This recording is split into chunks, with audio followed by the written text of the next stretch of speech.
Lionel Messi ২০২২ সালে আর্জেন্টিনার হয়ে বিশ্বকাপ জেতার পর থেকেই ফুটবল বিশ্বে অনেকেই তাকে সর্বকালের সেরা হিসেবে মেনে নিয়েছেন। কাতার বিশ্বকাপের কোয়ার্টার ফাইনালে কান্না ভেজা বিদায়ের মধ্য দিয়ে ক্রিশ্চিয়ানো রোনালদো যেন সেই বাটন মেসির হাতে তুলে দেন।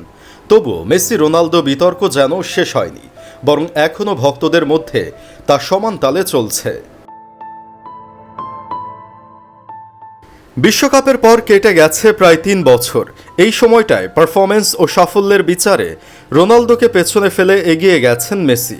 ২০২৩ সালের জানুয়ারিতে সৌদি ক্লাব আল নাসেরে যোগ দেওয়ার পর থেকে রোনালদো নিয়মিত গোল করলেও বড় কোনো ট্রফি জেতাতে পারেননি দলকে।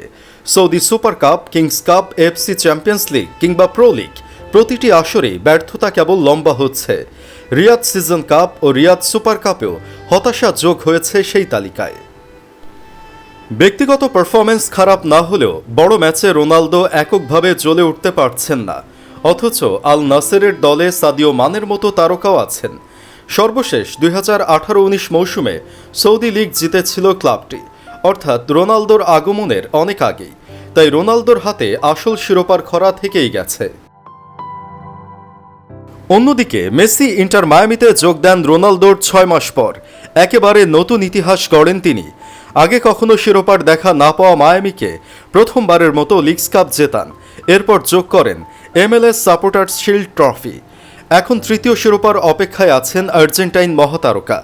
আসন্ন লিগস কাপের ফাইনালে যদি জেতেন, তাহলে মায়ামির হয়ে আরও একটি ট্রফি তার নিজের নামে যুক্ত হবে, আর সেটি রোনালদোর ওপর চাপ আরও বাড়িয়ে দেবে।